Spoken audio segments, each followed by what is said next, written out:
Hey grade 9s, welcome to our lesson on similes and idioms. Learning these elements of figurative language will be very helpful in your exploration of different texts. In particular, these will help you work your way through Shakespeare's Romeo and Juliet. This lesson will attend to section 2.3.3a and 4.1.4c in our program of studies. Through this lesson, we will work on your ability to analyze the creative use of language and visuals in popular culture and explain the ways in which imagery and figurative language, for example, similes, hyperbole, and metaphor, convey meaning, tone, and mood, and how to identify and infer the literal and figurative meaning of words and/or phrases in context using metaphors, similes, idioms, and analogies.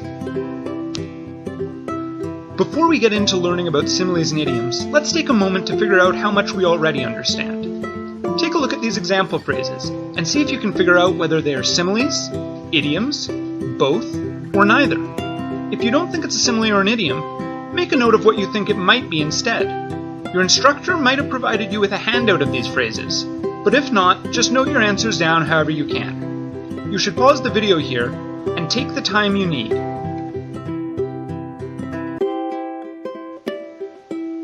Here are a few more examples. These are all taken from Romeo and Juliet. The language might be more difficult, but that's okay. Just give them a shot. Don't forget to pause your video until you're ready to move on.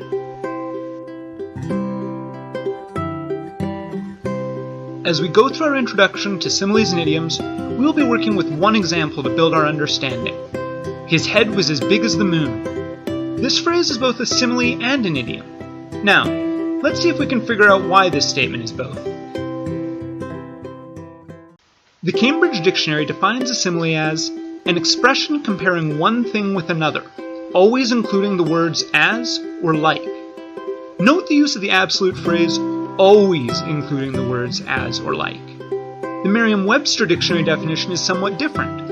It states that a simile is a figure of speech comparing two unlike things that is often introduced by like or as. While the terms as or like are by far the most common indicators of a simile, they are not essential. Rather, a simile makes comparison between unlike things, while a metaphor outright states that one thing is another. Using our example, his head was as big as the moon, we see the use of the word as, and this clearly indicates that we are dealing with a simile.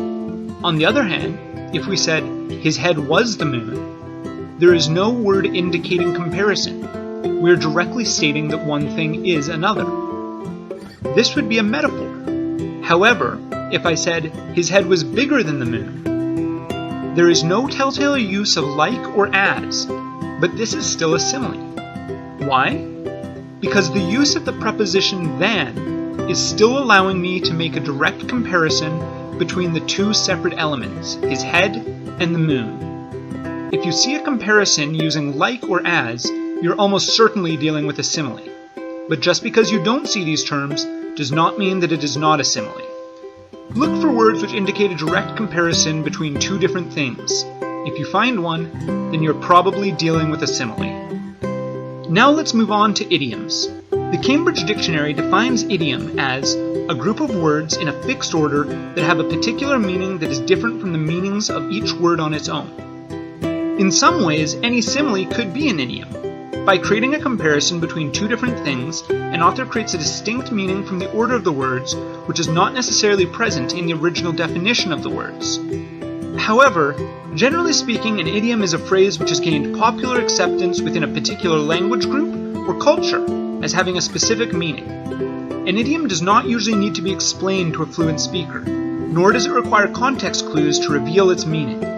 Rather, the common use of these idiomatic phrases ingrains their meaning into the language.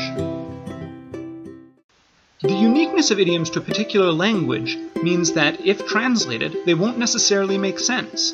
Our example, his head was as big as the moon, relies on the idiomatic phrase big-headed, or to have a big head, which means to be full of oneself, overly prideful, or to have an exaggerated sense of self-importance. However, in French, they have the phrase avoir les chevilles qui enflent, which literally means to have swollen ankles. While the term big-headed may continue to maintain its meaning in French, the idea of swollen ankles as an expression of an out-of-control ego does not maintain its meaning in English, as this is not a common idiomatic phrase. If you don't immediately recognize an idiom, you may be left wondering what exactly that idiom means. You will rarely find a statement such as our example in isolation. Rather, it will usually exist within a larger text, and you can search this text for clues to determine meaning. In a longer passage, you might read something along the lines of, Marilyn Dumont seems to have a very poor opinion of John A. Macdonald. From the way Dumont writes about Macdonald's ego, you would think that his head was as big as the moon. Assuming I didn't know the meaning of the big-headed idiom, I could pick up a couple of clues from this passage. You might not know the individuals in this example, but this does not prevent you from searching the text for hints as to what is meant. First, there is clearly a negative connotation of this phrase, as the preceding sentence indicates that this characterization comes from a very poor opinion. Second, I can recognize that this comparison relates to Macdonald's ego. From these two clues, I can infer that having a head as big as the moon might mean that there is something negative about Macdonald's ego. I use my existing knowledge of ego to further refine my understanding of this statement.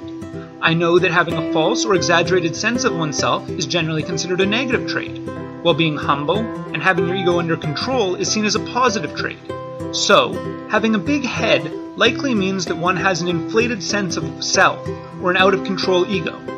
In this way, I build meaning from the elements I do understand in order to clarify those parts of the text which might be confusing. Now that we've learned all about similes and idioms, take a moment and return to the example statements you categorized at the beginning of this video.